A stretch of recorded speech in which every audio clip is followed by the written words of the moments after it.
श्री लोमश जी से उत्तर प्रत्युत्तर करने लगे तो उनके शरीर में क्रोध का चिन्ह प्रकट हो गया।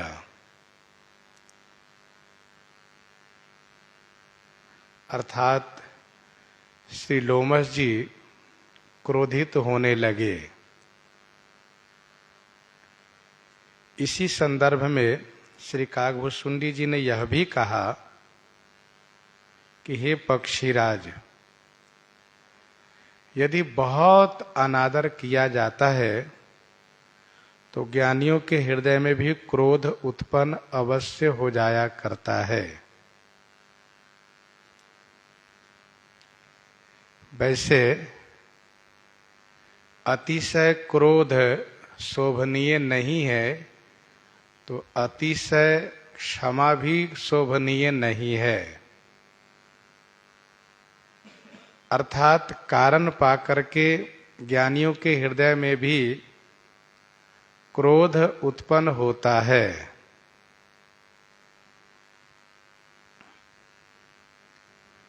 जबकि चंदन शीतलता के स्वरूप है, चंदन शीतलमय है, पर उस चंदन को भी कोई बहुत संघर्षण करेगा, रगड़ करेगा तो उसमें से अग्नि अवश्य प्रकट होगी।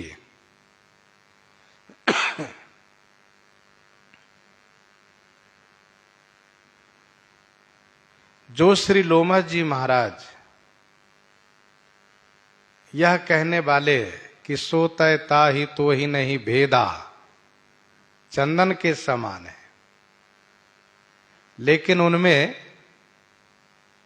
क्रोधाग्नि का चिन्ह प्रकट हो गया। उत्तर प्रति उत्तर में किन्हा मुनितन भय क्रोध के चिन्हा। जैसे अग्नि प्रकट होने के पूर्व, अग्नि की लपटे दिखने के पूर्व वहां से धूम दिखाई देता है, तो मुनितन भय क्रोध के चिन्ह यह धूमवत है। और जो आगे श्राप देंगे यही अग्नि प्रकट होना है। तो श्री काकभूषुंडी जी ने कहा कि अति संघर्षण, सामान्य संघर्षण से अन्य लकड़ियों में अग्नि उत्पन्न हो जाती है, लेकिन चंदन में अग्नि उत्पन्न करने के लिए अति संघर्षण करना पड़ता है। वैसे ही सामान्य बात पर सामान्य प्राणियों के हृदय में क्रोध हो जाया करता है, लेकिन जो ज्ञानी है उनका क्रोध तब उत्पन्न होता है जब अति संघर्षण होता है। और फिर जब उनमें क्रोध उत्पन्न हो जाता है तो क्रोध का स्वरूप है दंडित करना, दंड देना।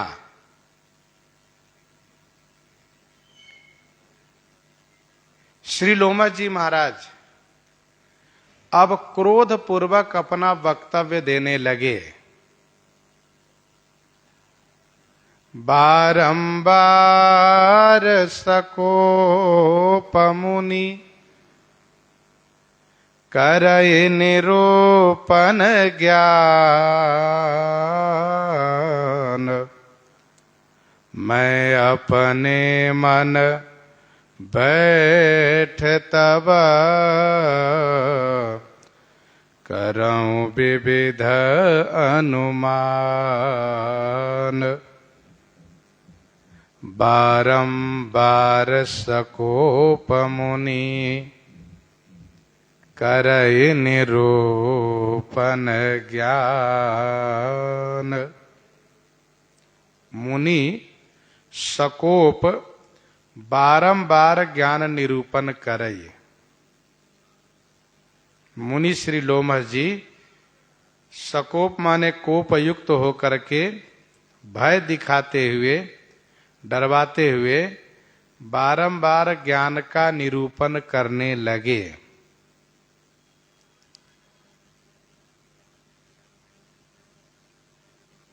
सकोप, जिससे कि मेरी बात मान लें। माता पिता गुरुजन जब कोई बात प्रेम से समझा रहे हो और बालक नहीं समझ पा रहे हो तो माता पिता थोड़ी गुस्सा करते हैं, जिससे कि डर करके मान जाएं। तो वैसे ही श्री लोमस जी सकोप उपदेश दे रहे हैं, सकोप ज्ञान का निरूपण कर रहे हैं, जिससे कि मान जाएं।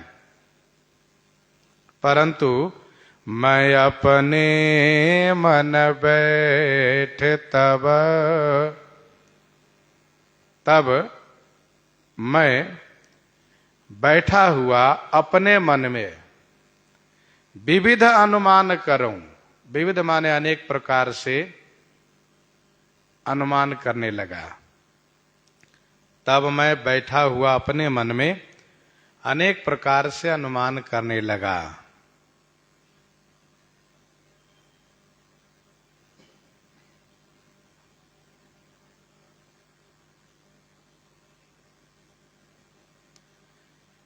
श्री काकभुसुंडी जी अनेक प्रकार से अनुमान करते हैं कि जब तक किसी को अपने से अलग नहीं माना जाएगा तब तक उस पर क्रोध किया ही नहीं जाएगा।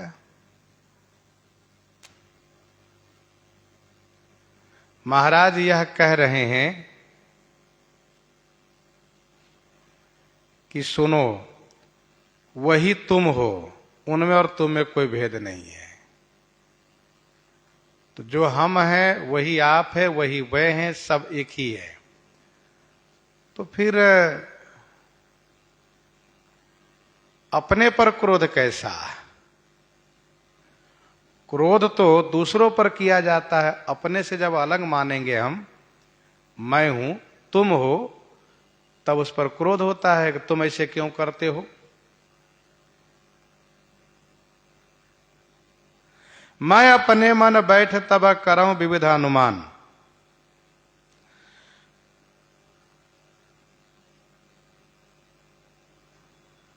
वैसे जाने अनजाने में ही श्री काकभुसुंडी जी से कथा का अपमान हो रहा है।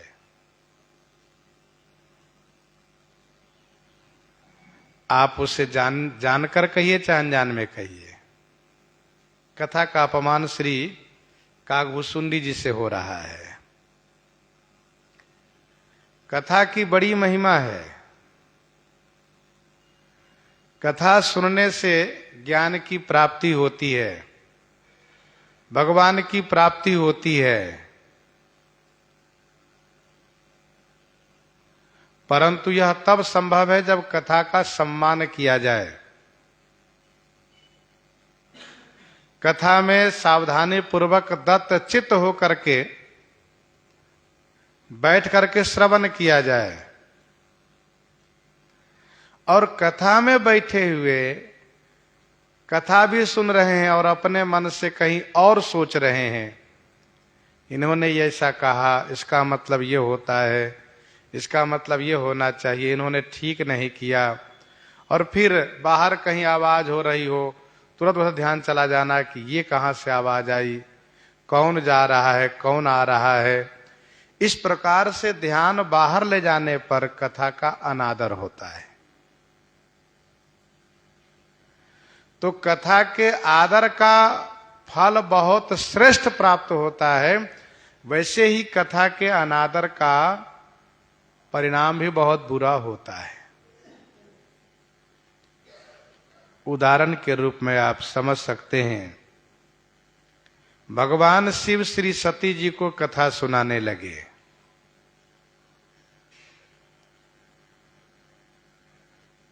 लगे कहन हरि कथा रसाला,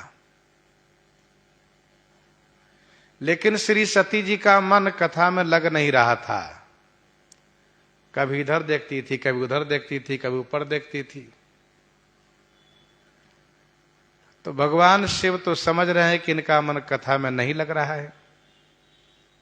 भाई जिनका मन कथा में नहीं लग रहा है और कोई बहुत भीड़ भाड़ भी नहीं है, तो सामने वाले श्रोता को तो समझा ही जा सकता है कि इनका मन कथा में लग रहा है या नहीं। इसी बीच आवाज आई, गीत की आवाज आई।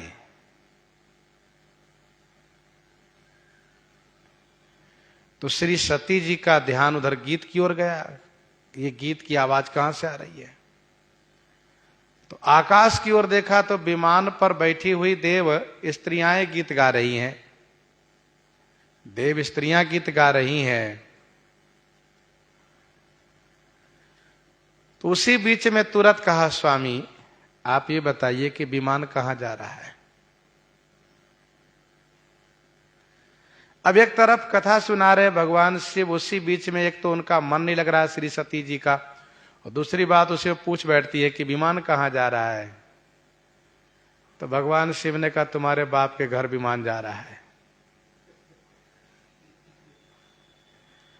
तो संभव है कि श्री सती जी को बुरा लगा हो कि यदि कोई कहे कि अमुक कहां जा रहा है तो कहते तुम्हारे बाप के यहां जा रहा है, तो उसको तो बुरा तो लगेगा ही। भगवान शिव ने कहा, बुरा मत मानो, सत्य यही है कि तुम्हारे पिताजी के यहां ही विमान जा रहा है। क्यों जा रहा है ये? कहा, तुम्हारे पिताजी यज्ञ कर रहे हैं और उसी यज्ञ में ये लोग सब सम्मिलित होने जा रहे हैं, तो हम लोग क्यों नहीं जा रहे हैं? भगवान शिव ने कहा कि हम लोग को बुलाया नहीं गया, तो हम लोग क्यों जाए? श्री सती जी पूछ सकती हैं कि बताइए कि ससुर जी है, नहीं पूछे तब भी जाना चाहिए? भगवान शिव ने कहा, पहले ही समाधान कर दिया कि जाना तो चाहिए, अच्छी बात है, लेकिन यदि वहां जाने पर कोई बुरा माने तो नहीं जाना चाहिए। और यहां तो स्थिति यह है कि तुम्हारे पिताजी ही बुरा मानते, विरोध मानते हैं, इसलिए न जाना ही अच्छा है। प्रसंग को वहां बढ़ाना नहीं है, यहां पर आ जाइए फिर से वापस। कहने का अभिप्राय यह है कि कथा में मन न लगना और फिर कथा में ही कुछ और चर्चा छेड़ देना, ये कथा का अनादर है। और जिसका परिणाम जो हुआ सबके सामने में, श्री सती जी का जो दंड प्राप्त हुआ, इसको जग जानता है।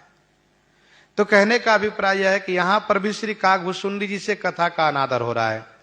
ठीक है कि निर्गुण मत इनको नहीं अच्छा लग रहा है, लेकिन श्री लोमश जी महाराज कोई सांसारिक चर्चा नहीं कर रहे हैं, ब्रह्म का ही प्रतिपादन कर रहे हैं। अंतर इतना ही है कि ज्ञान का निरूपण कर रहे हैं और निर्गुण का प्रतिपादन कर रहे हैं, सगुण की उपेक्षा कर रहे हैं, सगुण को अनादर कर रहे हैं, बस यही अंतर है। तो कम से कम सुनना चाहिए, न सुनना हो तो उठ के चल देना चाहिए, महाराज प्रणाम। लेकिन ऐसा न करके श्री लोमश जी कथा सुना रहे हैं और श्री काकभूषुंडी जी अपना अलग गणित लगा रहे हैं, अलग विचार कर रहे हैं। मैं अपने मन बैठी तब करूं विविध अनुमान, अनेक अनुमान कर रहे हैं। परिणाम क्या हुआ इसको भी जग जानता है। कथा के अनादर करने से इनके लिए भी परिणाम बड़ा भयावह आया। कहां एक तरफ ब्राह्मण तन और दूसरी ओर एकदम से काग तन बना दिए गए, कौआ बना दिए गए। श्री काकभूषुंडी जी अनेक अनुमान करते, बिना द्वैत बुद्धि के कभी काम क्रोध नहीं हो सकता। यह सत्य है कि बिना द्वैत बुद्धि के कभी काम क्रोध नहीं आ सकता है। जब हम अपने से आपको अलग मानेंगे तभी आप पर गुस्सा लगेगी। जब हम अपने आप को आपसे अलग, जब हम अपने आप से आपको अलग नहीं मानेंगे कि जो हम है वो आप हो, जो आप वो हम है, तो गुस्सा क्यों आएगी? गुस्सा करना मतलब अपने पर गुस्सा करना है। और बिना अज्ञान के द्वैत नहीं हो सकता। जब तक अज्ञानता नहीं आएगी तब तक द्वैत नहीं होगा। ये मैं और तुम अज्ञानता में ही होता है। और अज्ञानता का संबंध माया से है। माया संबंध अज्ञानता में द्वैत है, मैं मोर तय तोर।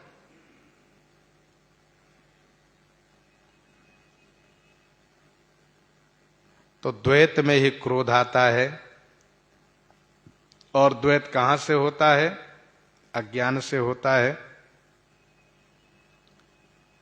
अज्ञान से तामस गुण युक्त है, अज्ञान तामस गुण युक्त है, इसलिए उसमें द्वैत आ जाता है। बिना अज्ञान के द्वैत आ ही नहीं सकता है, बिना अज्ञानता के द्वैत आ ही नहीं सकता है, और द्वैत के बिना क्रोध नहीं आ सकता है।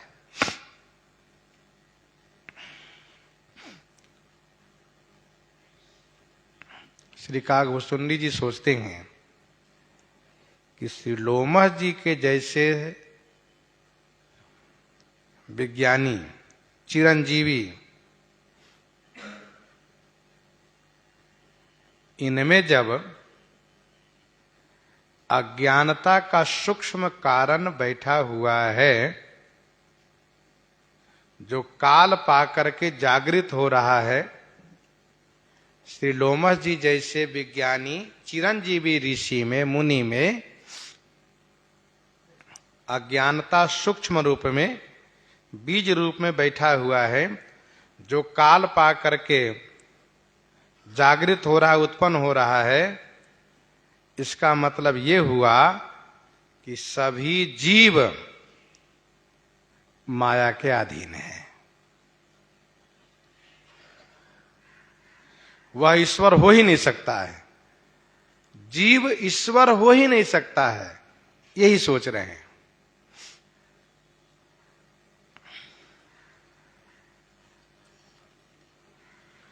क्रोध की द्वैत बुद्धि बिनु, द्वैत की बिनु अज्ञान,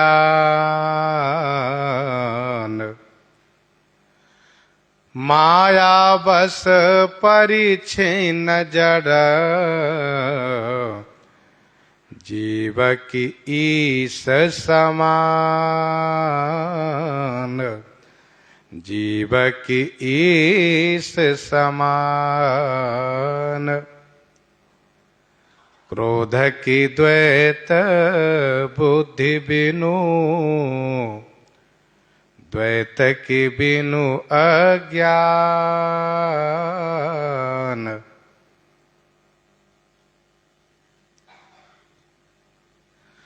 क्रोध की द्वैत बुद्धि बिनु, क्रोध की माने क्या?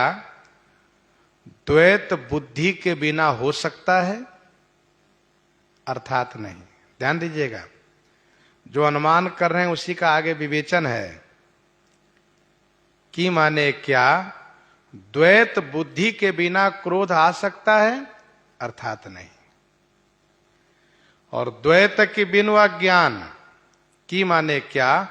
बिनु अज्ञान माने बिना अज्ञान के द्वैत आ सकता है? अर्थात नहीं। बिना अज्ञान के द्वैत नहीं आ सकता। माया बस परिच्छिन्न जड़, जीव की ईश समान। माया के बस होने से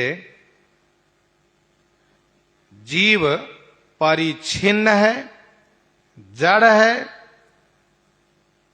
वह जीव क्या ईश्वर के समान हो सकता है? अर्थात नहीं। ध्यान दीजिएगा, की शब्द जो है ना काकोक्ति युक्त है। की माने क्या ऐसा हो सकता है? अर्थात नहीं।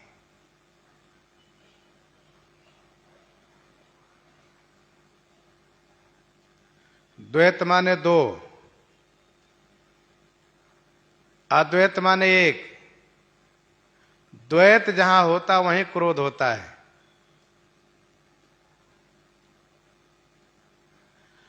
और द्वैत होता है ज्ञान में, अज्ञान दशा में। ज्ञान दशा में अद्वैत नहीं, अद्वैत है। अज्ञान दशा में द्वैत है। ज्ञान के अभाव में ही ये माना जाता है मैं हूं, तुम हो, तुम्हारा है, ये मेरा है। माया और मोर तोरते माया।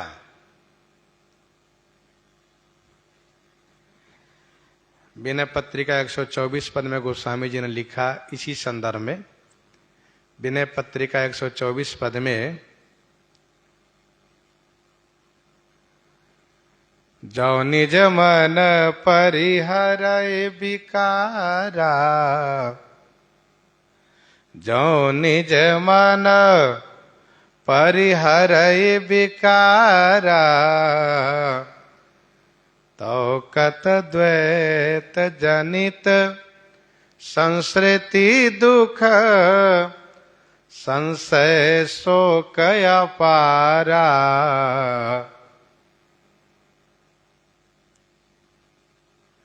जो निज मन परिहरय विकारा, तो कत द्वैत जनित संसृति दुख, संशय शोक अपारा। शत्रु मित्र मध्यस्थ तीन ये मन किन्हे बरियाई, त्यागव गहव उपेक्षणीय, अहिहाटक तृण की नाई।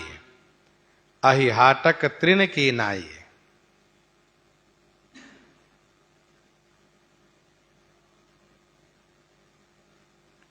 तो क्रोध की द्वैत बुद्धि बिनु, द्वैत की बिनु अज्ञान। यह जीव माया के वशीभूत है। माया के बस होने से यह जीव अहंकारी हो गया है, परिच्छिन्न हो गया है। परिच्छिन्न माने दीन दुर्बल। परिच्छिन्न माने दीन दुर्बल, दीन दशा को प्राप्त हो गया है, लाचार हो गया है, विवश हो गया है, कमजोर हो गया है, सीमित हो गया है, जड़ हो गया है। जड़ माने मूर्ख हो गया है। ऐसी दशा में क्या यह जीव ईश्वर के समान हो सकता है? अर्थात नहीं। यही तो श्री कागभूषुंडी जी सोच रहे हैं। महाराज कहते हैं कि जीव कुछ है ही नहीं, जीव नहीं है मतलब सब ब्रह्म है। ये तो माया के कारण जीव संज्ञक हो गया है, जीव नामधारी हो गया है, वस्तुतः सब ब्रह्म है। पर मैं सोचता हूं कि यह जीव जीव है, ईश्वर ईश्वर है। जीव कभी ईश्वर की समता नहीं कर सकता। जो वस ही सिखा करहि नर, जड़ विवेक अभिमान, परहि कलप भरि नर कमहु, जीव की ईस समान।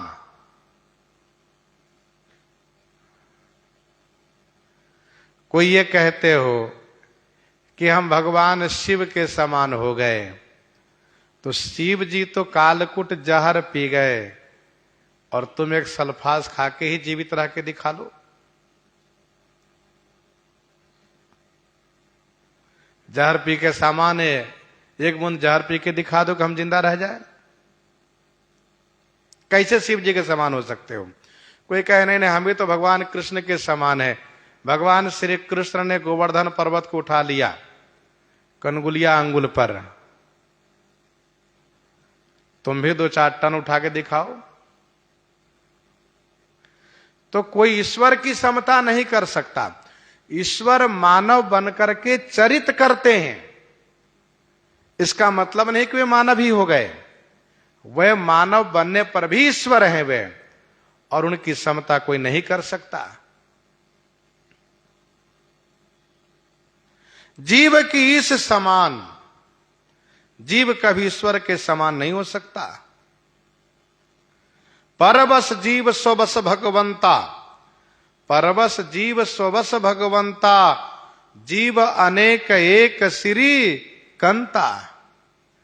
परवश जीव स्वबस भगवंता, जीव अनेक एक श्री कंता। माया बस परिच्छिन्न जड़ जीव की ईस समान।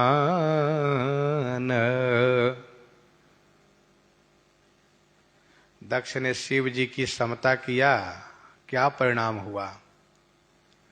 बकरे का सिर लग गया उसके ऊपर। तो कभी जीव ईश्वर की बराबरी नहीं कर सकता। जीव का सब कुछ सीमित है और ईश्वर सभी प्रकार से असीम है, अनंत है। ईश्वर की कृपा से जितनी अधिक शक्ति मिल जाए, जीव उतना ही अधिक शक्ति वाला हो जाता है, शक्तिवान हो जाता है। इसका मतलब यह नहीं कि वह ईश्वर ही हो जाता है।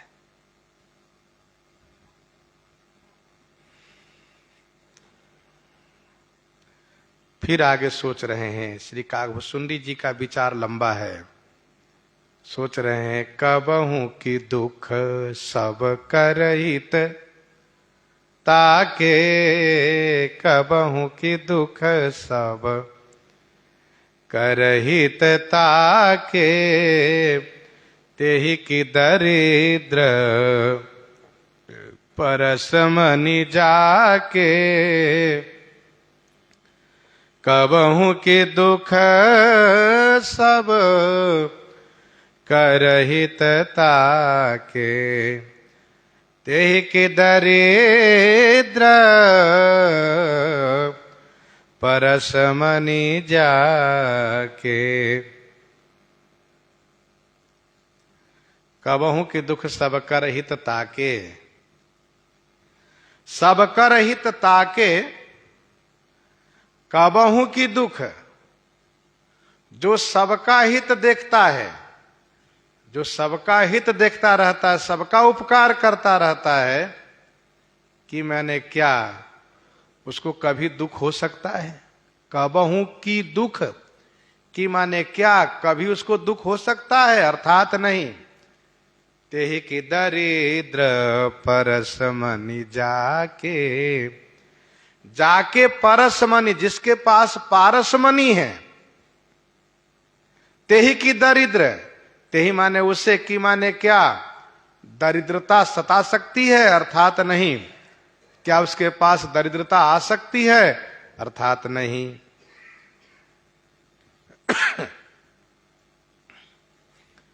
कबहू की दुख सब करहित ताके, तेहि की दरिद्र परसमनि जाके। परोपकार करना ये सबसे बड़ा धर्म है। परहित सरिस धर्म नहीं भाई।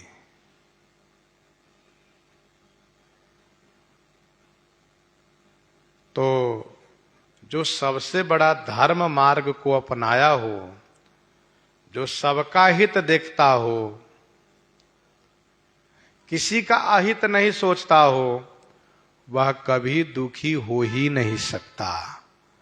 कुछ लोग कहते हैं कि हम तो किसी का हित नहीं चाहते, फिर भी हमको दुख होता है। ठीक है भाई, चाहते तो नहीं हो, लेकिन अनेक जन्मों के कर्म के साथ जी रहे हो, कभी न कभी किसी का हित जरूर किए हो। और यदि सबका हित करने में तत्पर हो तो दुख आ ही नहीं सकता है, क्योंकि पुण्य पुरुष कहाँ मही सुख छाई, पुण्य पुरुष कहाँ मही सुख छाई। पुण्य पुरुष के लिए संपूर्ण भूमंडल पर सुख ही सुख भरा हुआ है।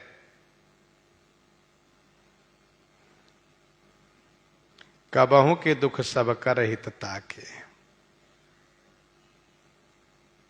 बहुत सुंदर श्री काकभुसुंडी जी का विचार है और एक अच्छी शिक्षा भी है। तुम सबका हित देखो तो संसार में कहीं तुम्हें दुख प्राप्त नहीं होगा। जो सबके हित देखने वाले हैं वे कहीं भी चले जाएं अनजान जगह पर, उनके लिए सुख सुविधा अवश्य उपलब्ध होगी। जिसके पास पारसमणि है वह कभी दरिद्र हो ही नहीं सकता है। पारसमणि वह है जिनको स्पर्श करा देने से लोहा सोना हो जाता है। जिसके पास पारसमणि है वह कभी दुखी नहीं हो सकता, उसके पास दरिद्रता कभी आ नहीं सकती है। वह तो धन धान्य से संपन्न रहेगा, वैभववान रहेगा।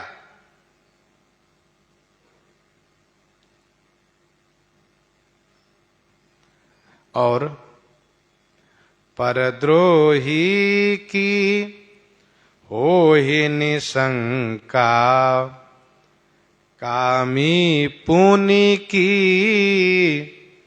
रहहि अकलंका। परद्रोही की होहि निशंका, कामी पुनि की रहहि अकलंका। की माने क्या? परद्रोही निशंका हो ही, अर्थात नहीं। जो दूसरों से द्रोह करने वाला है, जो दूसरों से द्रोह करने वाला है, क्या वो कभी निशंक रह सकता है? अर्थात नहीं रह सकता है। पुण्य माने फिर, की माने क्या? कामी पुरुष निष्कलंक रह सकता है? अर्थात नहीं, वह कलंकित अवश्य होगा। परद्रोही की हो ही निशंका। जो दूसरों से द्रोह करता है वह स्वयं सशंकित रहता है। दूसरों की बुराई सोचता है, दूसरों को मारने के लिए सोचता है, तो वह भी डरता रहता है कि हमें भी कोई अवश्य मारेगा। हम सोच रहे तो वह भी तो सोच रहा होगा, इसलिए वह निशंक नहीं रह सकता, सशंकित रहता है, डरता रहता है।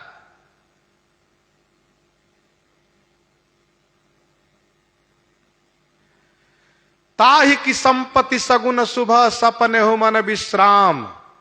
ताहि की संपत्ति सगुन शुभ सपने हो मन विश्राम। भूत द्रोह रत मोह बस राम विमुख रत काम। ताहि की संपत्ति सगुन शुभ सपने हो मन विश्राम। उसके मन में कहीं विश्राम नहीं मिल सकता, उसको संपत्ति भी नहीं मिल सकती है, शुभ सगुन भी नहीं हो सकता है। किसको? जो प्राणी मात्र से द्रोह करता है, श्री राम से विमुख है और कामी है वह। ऐसे कौन? जैसे रावण है, कंस है, मारीच है, ये सब कभी निशंक नहीं रहा है।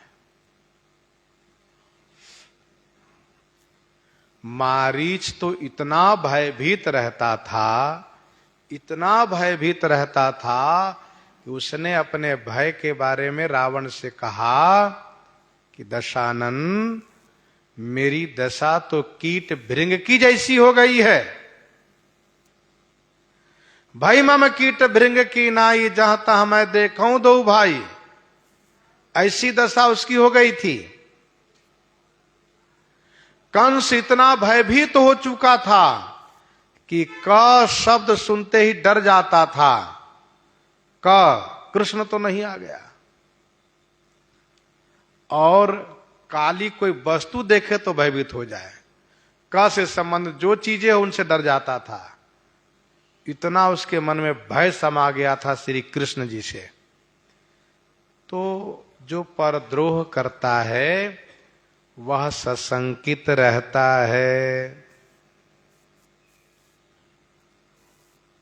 कामी पुनि की रहहि अकलंका। कामी व्यक्ति कभी निष्कलंक नहीं रह सकता, उसको कलंक लगता है, लोग निंदा करते हैं। और आगे बंस की राह द्विज अनहित किन्हे, बंस की राह द्विज अनहित किन्हे, कर्म की हो ही स्वरूप ही चिन्हे, कर्म की हो ही स्वरूप ही चिन्हे, बंस की राह द्विज अनहित किन्हे। द्विज अनहित किन्हे वंश राह की, अर्थात नहीं। वंश की राह द्विज अनहित किन्हे। द्विज ब्राह्मण के अनहित करने से क्या वंश रह सकता है?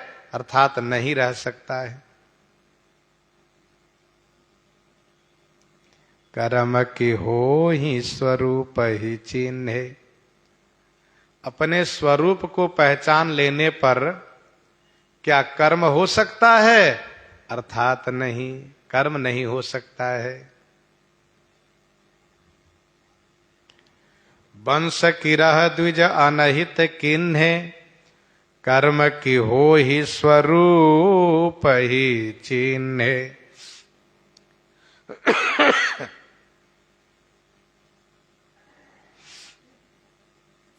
ब्राह्मण के अनहित करने पर वंश निर्वंश हो जाता है। दहाई कोटि कुल भूसुर रोसु, दहाई कोटि कुल भूसुर रोसु, जिम दुज द्रोह किए कुल नासा, मसक दंश बीते हिम त्रासा। ब्राह्मण से द्रोह करने पर सगर पुत्र 60,000 भस्म हो गए, 56 करोड़ यदुवंश नष्ट हो गए, समाप्त हो गए। प्रताप भानु की कथा विख्यात है। कर्म की होई स्वरूप ही चिन्ह है। क्या स्वस्वरूप के ज्ञान हो जाने पर कर्म होता है? नहीं। आत्म स्वरूप के ज्ञान हो जाने के बाद वह व्यक्ति आत्म चिंतन में ही लगा रहता है, वह कर्म के चक्कर में नहीं पड़ता है। जिसको अपने स्वरूप का ज्ञान हो गया है वह अपने स्वरूप के चिंतन में लग जाता है। फिर वह कर्म बंधन में नहीं रह जाता है, वह तो यही चिंतन करता है, क्या ईश्वर अंश जीवय विनाशी, चेतन अमल सहज सुख राशि। ईश्वर अंश जीव अविनाशी, चेतन अमल सहज सुख राशि।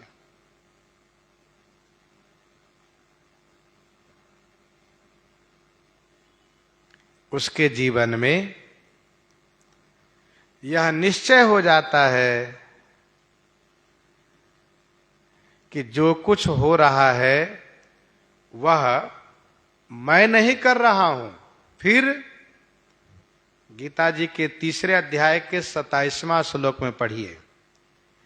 गीता जी के 3 अध्याय के 27वां श्लोक में प्रकृतेः क्रियमानानि, प्रकृतेः क्रियमानानि गुणैः कर्माणि सर्वशः अहंकार विमूढ़ात्मा कर्ताहमिति मन्यते। अहंकार विमूढ़ात्मा कर्ताहमिति मन्यते।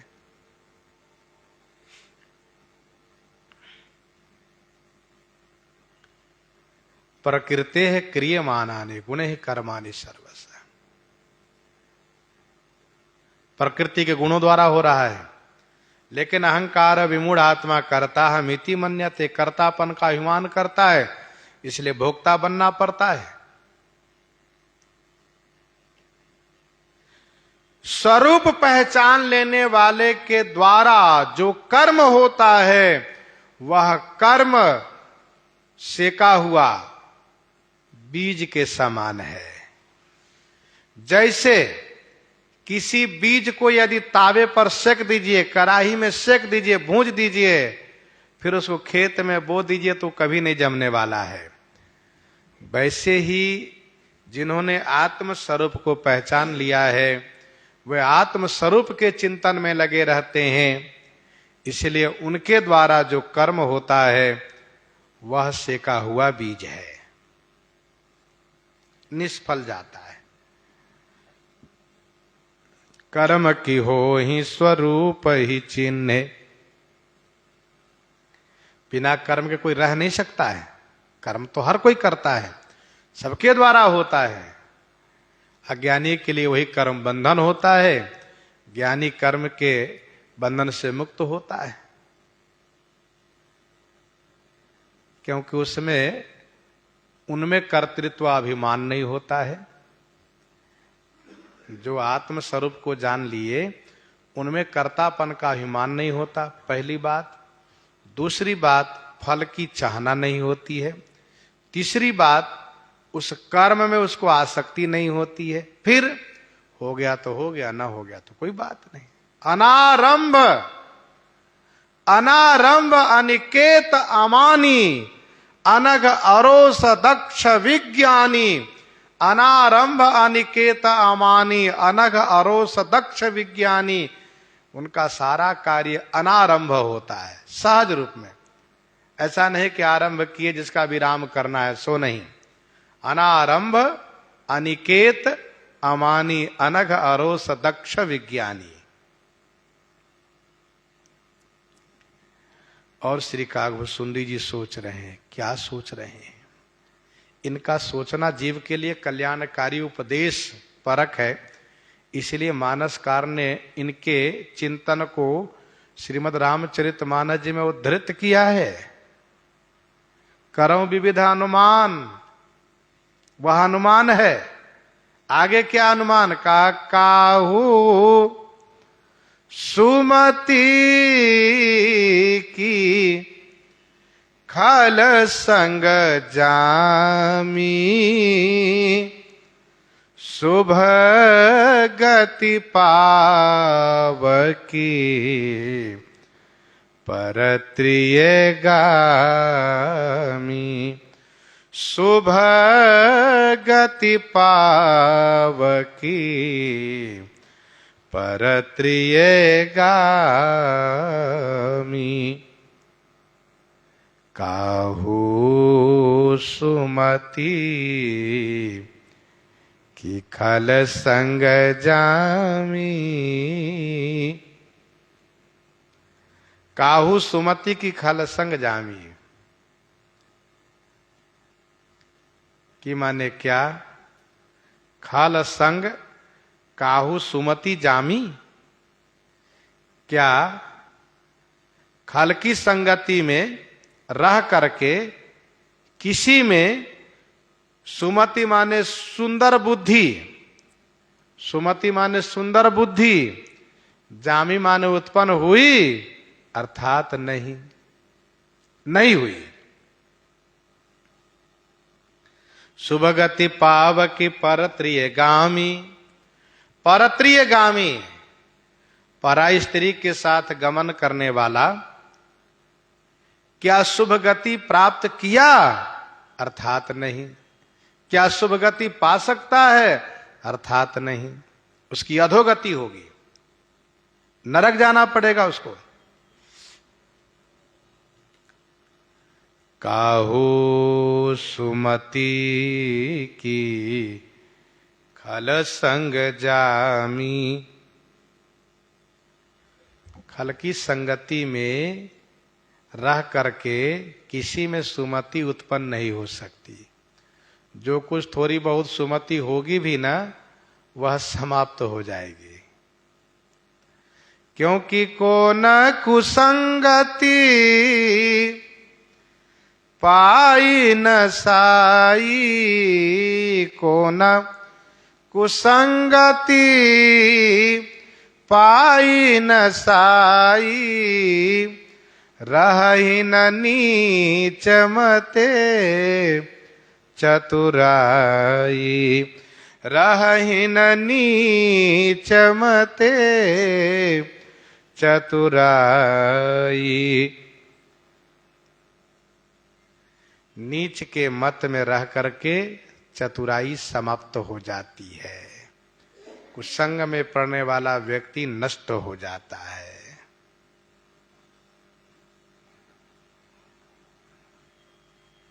कबहु दिवस मह निविड़तम, कबहु प्रगट पतंग, बिनसई उपजई ज्ञान जिमी, पाई कुसंग सुसंग। दिन में भी कभी कभी अंधेरा हो जाता है, घोर अंधकार हो जाता है दिन में भी। वैसे ही कभी कभी कुसंग पा करके ऐसी अज्ञानता आ जाती है, ऐसी जड़ता आ जाती है कि वह कुछ भी नहीं कर सकता।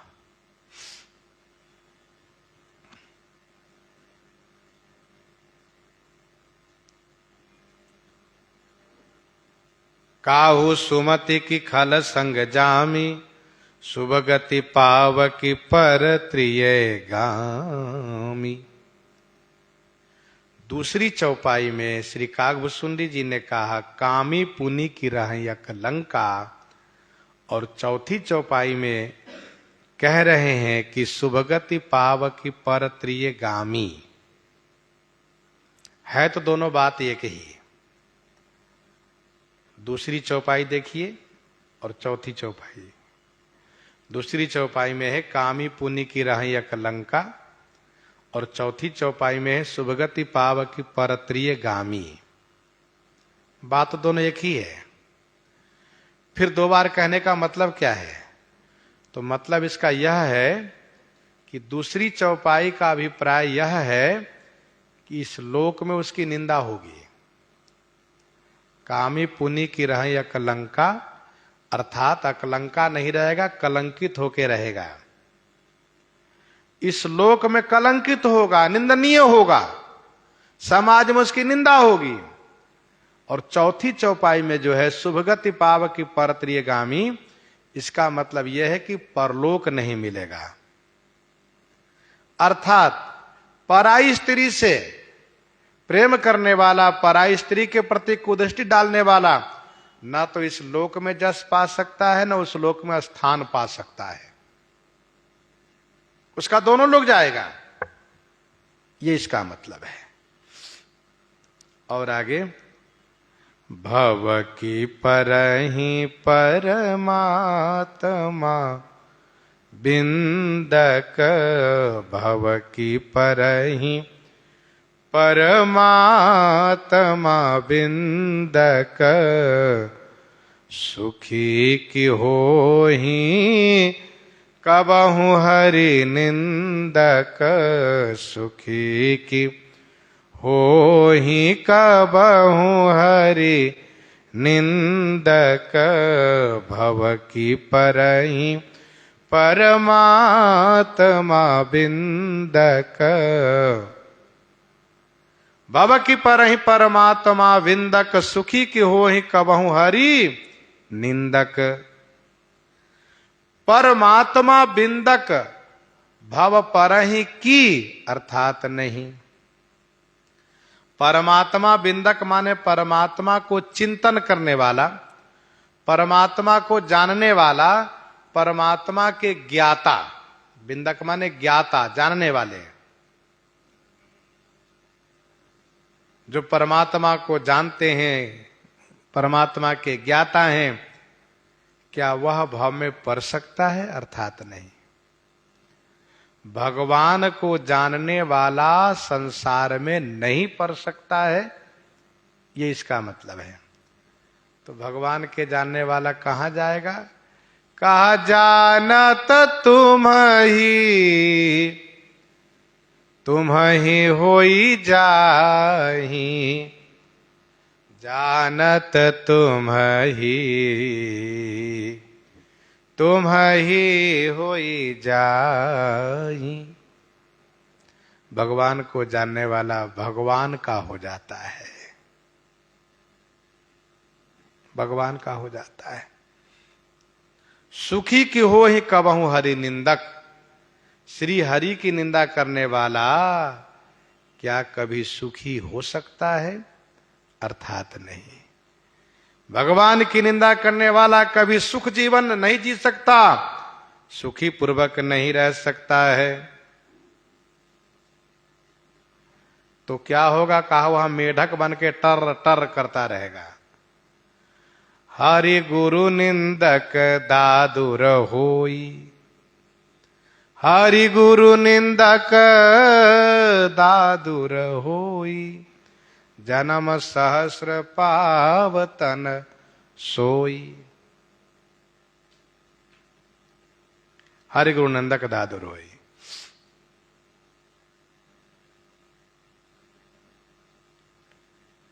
हरि की निंदा करने वाला कभी सुखी नहीं रहा, चाहे वह हिरण्यकश्यप हो, हिरण्याक्ष हो, चाहे रावण हो, चाहे कंस हो, चाहे दक्ष हो,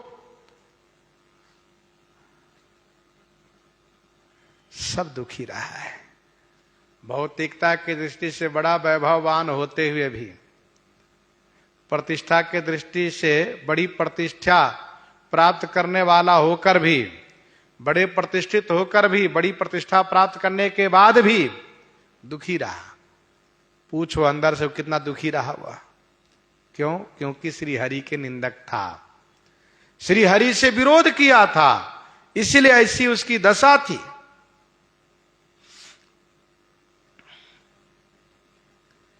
राज की रहाई नीति बिनु जाने, राज की रहाई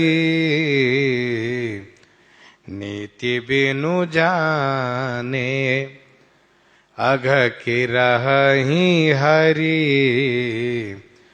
चरित बखाने, अघ की रही हरि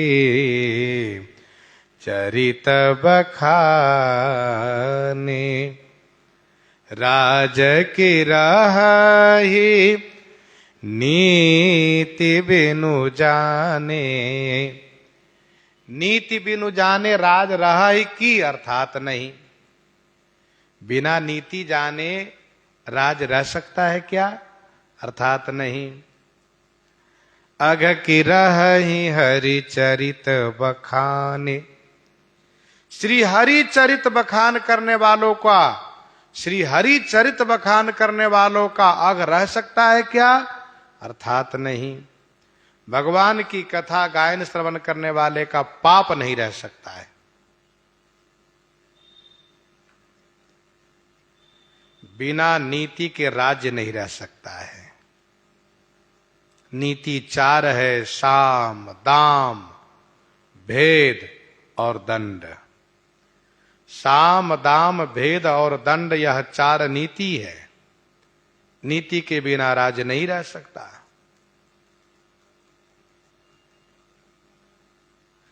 भगवान के चरित बखान करने वालों का पाप नहीं रह सकता, क्योंकि भगवान का चरित समन पाप परिताप, इसको समन करने वाला है।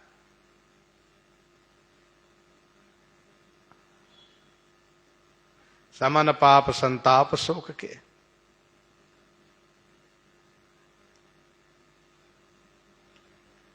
भगवान के चरित गायन श्रवण से पाप समाप्त हो जाता है। यह चरित जगा वही हरिपद पा वही, तेन परहि भव कूपा।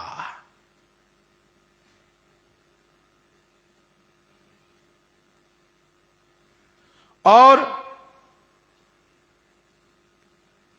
रावनारी जस पावन गावहि सुनहि ज लोग, राम भगत दृढ़ पावहि विनु विराग जप जोग। श्री रघुवीर विवाह जे सप्रेम गावहि सुनहि, तिन कह सदा उछाह मंगलायतन राम जस, समन पाप संताप शोक के।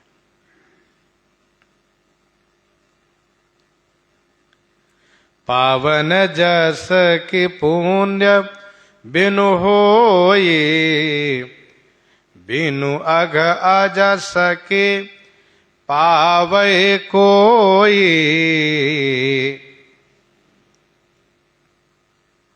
श्री कागभूषुंडी जी महाराज इसी प्रकार से अनंत युक्तियों को मन में गुन रहे हैं और श्री लोमस जी के द्वारा वर्णित कथित कथा को, उपदेश को मन लगा के श्रवण नहीं कर रहे हैं। प्रसंग को हम आप यहीं पर हृदयंगम करते हैं। आइए श्रवण करते हैं श्री भक्तमाल जी से। श्री राम नाम के गर्जना हो जाए संत भगवान।